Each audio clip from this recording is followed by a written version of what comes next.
Tonight, breaking news as we come on the air, the tornado watch just as we come on. Also breaking, the sprint to the finish, 6 days to the election. Tonight, Donald Trump, Kamala Harris at this hour in the battleground states. And Harris one-on-one with us. Her promise tonight to Republicans and independents. Also tonight, the White House says President Biden misspoke when talking about Trump's rally at Madison Square Garden. We ask Harris about this. And Nikki Haley tonight with a warning for Donald Trump. And the World Series tonight, what's now happened to those two Yankees fans? First tonight, 24 hours after delivering her closing argument in front of 75,000 people on the ellipse, Vice President Kamala Harris in 3 battleground states today. Tonight, one-on-one here with our Mary Bruce. Harris and her promise to Republicans and independents. And Mary asks about President Biden's controversial comment about Donald Trump's rally at Madison Square Garden. How the vice president responds. Trump pouncing tonight on Biden's comments, but he's also facing questions of his own. Tonight, Nikki Haley with a stern warning to the Trump campaign about what was on display at Madison Square Garden, warning it's a turnoff for women. Also breaking tonight, millions of Americans on alert for severe storms across several states, possible tornadoes, damaging winds, and large hail. We're tracking it. And the Halloween forecast tonight, New York City, Washington, D.C., Philadelphia. Temperatures hitting 80. Lee Goldberg is here. Also tonight, the catastrophic scene unfolding overseas, a year's worth of rain falling within hours. Tonight, at least 95 people killed, thousands trapped in devastating flooding, victims swept away in Spain. Here in the U.S. tonight, there's news on Lyle and Eric Menendez. A United Airlines passenger arrested, accused of a brutal mid-air attack. Outside New York City, the murder at a Hamptons spa at the Discovery now involving the suspect. And tonight, that moment from the game last night, what 2 Yankees fans tried to do. And tonight, what's happened to them now? Also, the good news on the economy today and on gas prices tonight. The GRAMMYS with a new home right here on ABC. And you'll remember the moms from last Halloween, their performance then. Well, tonight, they're back. And as you'll see right here, better than ever. From ABC News World Headquarters in New York, this is World News Tonight with David Muir. Good evening, and it's great to have you with us here on a Wednesday night. We begin tonight with the race for the White House. Just 6 days from tonight, Election Day. We'll be on the air right here with our election night coverage. We hope you'll be right here with us. Tonight, more than 57 million Americans already casting their ballots. Vice President Kamala Harris and former President Donald Trump holding dueling rallies in North Carolina and Wisconsin. And tonight, Vice President Harris in Pennsylvania. Vice President Harris and her message of unity in these final days. But tonight, Harris forced to respond to what President Biden said last night about Donald Trump's rally at Madison Square Garden. Our Mary Bruce, one-on-one with the vice president, what she said about Biden's comments. And tonight, right here, Vice President Harris and her promise to Republicans and independents. And Mary asking her what her #1 priority will be if elected. Tonight, Harris on what's at the top of her list. And after days of backlash over that comedian at the Madison Square Garden rally calling Puerto Rico a floating pile of garbage, tonight, Trump seizing on President Biden's words. But Trump getting a warning of his own from Republican Nikki Haley. We have it all covered tonight with Mary Bruce leading us off from Raleigh, North Carolina, her one-on-one with Vice President Harris. Tonight in the must-win battleground of Pennsylvania, Vice President Kamala Harris promising to unite the nation if she's elected. We know we have an opportunity in this election to turn the page on a decade of Donald Trump trying to keep us divided and afraid of each other. That is who he is, but Pennsylvania, that is not who we are. Good evening, America! It is her closing message, and last night with 75,000 people there to hear her speak on the ellipse where Donald Trump gave his speech on January 6th, Harris instead reaching out to independents and Republicans too. Unlike Donald Trump, I don't believe people who disagree with me are the enemy. He wants to put them in jail. I'll give them a seat at the table. But as Harris was speaking, President Biden sparking controversy with his reaction to the speaker at Trump's rally at Madison Square Garden, who denigrated Latinos and Puerto Rico. I don't know if you guys know this, but there's literally a floating island of garbage in the middle of the ocean right now. Yeah, I think it's called Puerto Rico. Biden lashing out. Well, let me tell you something. I don't know the Puerto Rican that I know, or Puerto Rico where I'm in my home state of Delaware. They're good, decent, honorable people. The only garbage I see floating out there is his supporters. His demonization is seen as unconscionable, and it's un-American. Tonight, the White House insisting the president wasn't calling Trump supporters garbage, but his words creating a headache for Harris. And I asked her about that today when we were given a one-on-one with Harris in the key battleground of North Carolina with less than a week until Election Day. What did you think when you heard President Biden make those comments? Well, first of all, I think that the president has explained what he meant, but I've said it earlier. I strongly disagree with any criticism of people based on who they vote for. And that I've made that clear throughout my career, including my speech last night before I think this all happened, which is I intend to be a president for all Americans, and including those who may not vote for me in this election. I take very seriously my obligation and my oath to concern myself first with the needs of the American people and put them before whatever might be my selfish issues. Now, we know this election is going to be extremely close. Liz Cheney is out there campaigning for you. She's urging Republicans to vote for you. She says they don't have to tell anybody. Do you need Republicans to do that in order to win? Here's how I think about it. I really want to bring our country together. We've had about a decade of this Trump era that has been all about, there's so much about it that's been about dividing people and having Americans point their fingers at each other. And I think people are exhausted with it, and it's not empowering. We're going to all have our differences. We're a democracy. That's what we love about being American. We have those differences, and we have those debates at the Thanksgiving table. It's our nature, but not to the point that we're turning our backs on each other and calling each other the enemy within because we disagree. Harris says Trump would bring an enemies list to the White House. She would bring a to-do list. You mentioned that to-do list. You've made clear you're going to be armed with that list if you get into the Oval Office, but you haven't made clear what is at the very top of that list. Oh, but I have made that clear. My highest priority is to bring down prices and bring down costs. That is one of the biggest issues that is affecting the American people. I've been traveling the country. They know the price of groceries is still too high. I know it's still too high. Bringing down the cost of housing, bringing down taxes for middle-class families so they can not just get by but get ahead. Those are my highest priorities. In 2020, we saw Donald Trump come out and prematurely claim victory on election night. I know you've got a whole team of lawyers standing at the ready, but what is your plan? What are you going to do if he does that again?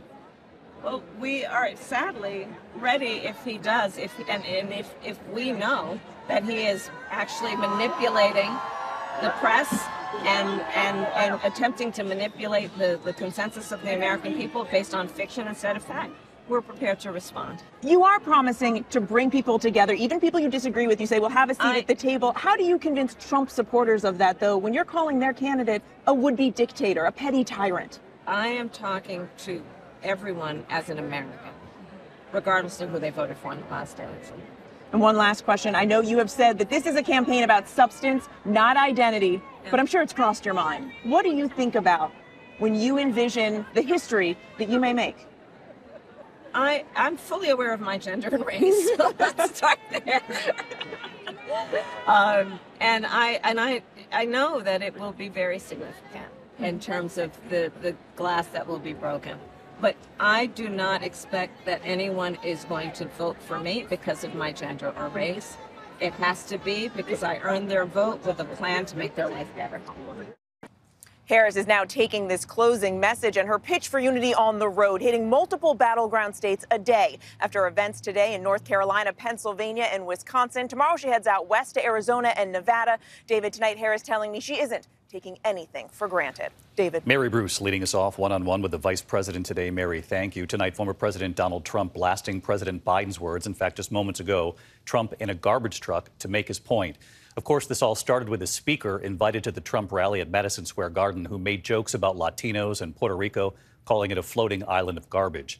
Tonight, Trump pouncing on President Biden's words, but a warning for Trump, too, from former South Carolina Governor Nikki Haley about some of the messaging, saying women could be turned off by this. Rachel Scott with the Trump campaign in Green Bay, Wisconsin tonight. Tonight in North Carolina, Donald Trump pledging to take America forward, saying Vice President Kamala Harris has had her chance. Well, we're running a campaign of solutions to save America. an America which they have virtually destroyed during their almost 4-year period of rule. She spends all of her time complaining about everything, but does nothing about it. She's going to do this, she's going to do that. Why the hell didn't she do it, right? Again and again throughout the day, Trump trying to seize on President Biden's words, insisting Biden called Trump supporters garbage, though the White House says that's not what he meant. Joe Biden finally said what he and Kamala really think of our supporters. He called them garbage. And they mean it. And late tonight, Trump in a garbage truck. This truck is in honor of Kamala and Joe Biden. It comes even as Trump's own supporters say the language from the Trump campaign has gone too far. Trump says things. Former South Carolina Governor Nikki Haley calling out the racist and misogynistic language from speakers at Trump's rally at Madison Square Garden, warning it could turn off women voters. This is not a time to have anyone criticize Puerto Rico or Latinos. This is not a time for them to get overly masculine with this bromance thing that they've got going. 53% of the electorate are women. Women will vote. They care about how they're being talked to, and they care about the issues. They need to remember that. This is a time of discipline, and this is a time of addition.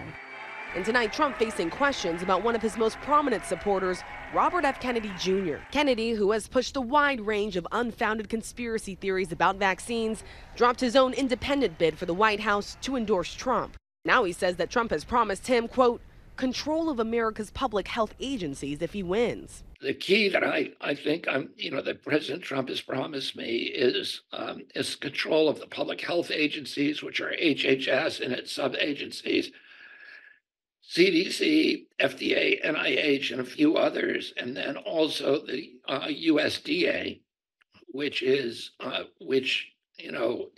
key to making America healthy. Trump seemed to back that up over the weekend at Madison Square Garden. I've been friends of his for a long time, and I'm going to let him go wild on health. I'm going to let him go wild on the food. I'm going to let him go wild on medicines. Trump's campaign in a statement says that no decisions have been made about cabinet picks. But again, just days ago, the former president said that he would let Robert F. Kennedy Jr. go wild on food and health if he were to be reelected and win the White House. The former president has a rally here in Green Bay, Wisconsin tonight before heading out west, David. All right, Rachel Scott, she's live in Wisconsin for us. 6 days to go, Rachel. Our thanks to you and to Mary tonight. To the other news tonight and to the tornado watch in several states as we're on the air at this hour. Millions on alert for severe weather, dark skies right here over Oklahoma. The record heat spreading across the east. Halloween temperatures near 80 from New York City to Philadelphia to Washington, D.C. Meteorologist Lee Goldberg from our New York station, WABC, tracking it all for us tonight. Lee, I know you're going to start with this storm threat. What do you see? Well, with this summer warmth, David, and you can see no fall jacket required here in New York City. We're 76. But we have severe weather now, and that's in the plains. Tornado watches have been out this afternoon. They go through this evening from Oklahoma all the way up to Missouri, Kansas City included. That squall line's approaching, could approach Des Moines too. And tornado watches are separated from freeze warnings by about 100 miles. Speaks to the potency of the front. Now that's surging warm air off to the east, so we're near 80 in Philly and New York and Boston tomorrow. The warmest Halloween in nearly 80 years could hit records in Syracuse. Now that's going to last through late week. We start getting drier and windier, and the cool temperatures come in. We'll be in the 50s over the weekend. So, David, it's back to reality and standard time this weekend. Back to you. Lee Goldberg, good to have you with us. Thank you, Lee. Overseas tonight, the catastrophic scene unfolding in Spain after more than a month's worth of rain in just hours. Look at the images tonight from the southeast province of Valencia. The muddy water rushing through the streets, cars piled up like toys. Tonight, the staggering numbers. At least 95 people are dead, thousands trapped. Here's our chief foreign correspondent, Ian Pannell, tonight. Dramatic video tonight of catastrophic flooding sweeping across parts of Spain, leaving more than 90 dead, with many residents still missing. Streets swallowed by violent waters after almost a year's worth of rain fell in a matter of hours in one town, with parts of southeastern Spain deluged by rain and hailstorms. More than 2,000 people are reported trapped. The military called in to help, with more than 1,000 personnel assisting rescue operations in Valencia. Helicopters descending into neighbourhoods, airlifting some people trapped in cars and homes. Others taken to safety by boat. Tonight, rescuers working to reach some 650 people trapped inside an IKEA store. And as the water subsides in some areas, the damage widespread. Cars tossed around by the floods now piled up along the streets. Large sections of buildings, roads and bridges washed away, leaving many towns cut off. David, the authorities in one area saying this was the worst natural disaster in 100 years, with Spain's Prime Minister warning more rain is on the way. David. Ian Pannell with us here tonight. Ian, thank you. Meantime, back here in the U.S., a strong report on the U.S. economy tonight with just 6 days now until this election. The nation's output of goods and services, the GDP, grew 2.8% from July to September. That's the 10th straight quarter of uninterrupted growth now, 2.5 years. The strength was fueled by strong consumer spending with inflation now under control. And gas prices are falling as well. The average now $3.11 a gallon. That's down 8 cents since last month, 35 cents since last year. Seasonal demand and cooling tensions between Israel and Iran. Some analysts predict prices could soon fall below $3 a gallon. When we come back here tonight, a United Airlines passenger arrested tonight accused of a brutal mid-air attack. Outside New York City, that murder at a Hamptons spa and the discovery tonight involving the suspect. And after that moment at the World Series last night, what's now happened to those two Yankees fans? Tonight, a United Airlines passenger is facing charges for allegedly beating up a sleeping passenger during a flight from San Francisco to Washington, D.C. Authorities say he repeatedly punched the victim in the face and head. They say he did not know the victim. Another passenger breaking it up, the suspect arrested when that plane landed. Outside New York City tonight, the murder at a Hamptons spa and watermill. Police say the victim was killed in a guest room at the Shugi Bond House. The suspect, believed to be her boyfriend, they found him dead from a self-inflicted gunshot wound at his home in Pennsylvania. News tonight on the Menendez brothers, their legal team now asking for clemency, the new strategy to potentially fast-track their release from prison. Their attorney has filed the paperwork asking California's governor to grant clemency. The DA supports the move in L.A. It would change the brothers' sentence, but not their conviction for the murders of their parents 35 years ago now. When we come back tonight, those two Yankees fans and what they tried to do last night, what's happened to them now tonight? And the moms are back this Halloween. They have quite a performance ready for you here in a moment. To the index of other news tonight, two Yankees fans have been banned from tonight's Game 5 of the World Series. Millions watching last night as they tried to steal away a foul ball from Dodgers right fielder Mookie Betts during last night's game, nearly stealing his glove, too. Both fans were ejected. They've been banned from tonight's game. Their tickets will be refunded. Tonight, the Grammys are coming here to Disney and ABC beginning in 2027. And for at least the next 10 years, the Grammys will be seen exclusively here on ABC, Hulu, and, of course, Disney+. When we come back here tonight, the moms who wowed you right here last Halloween, they're back tonight with a message for you after all you did for them. Finally tonight here, America Strong. The MOMbies are back. Tonight, with Halloween just about here, the moms are back. They're not zombies. They call themselves the MOMbies. Moms dressing up together, dancing together on Main Street in Fairfield, Connecticut, all for a good cause. Michael Jackson's Thriller, raising money for breast cancer research.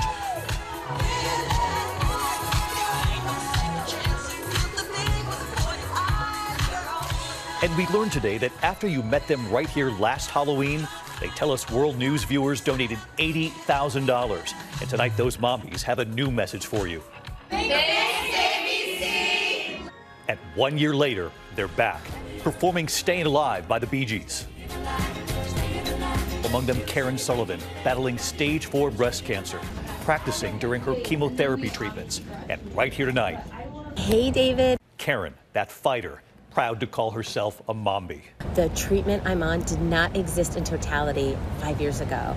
That is the power of research, and that is why we dance. Last year, you met Joy Martini. This was her message then.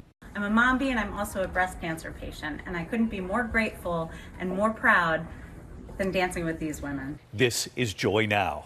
Hey, David. This year, I'm a MOMbie with no evidence of disease. We are so happy to hear it. And tonight, joining us too. Hey, David. The MOMbies on their way to their next performance tonight. And just listen to how much money they've raised already. Over $500,000 for breast cancer research. And we're just getting started.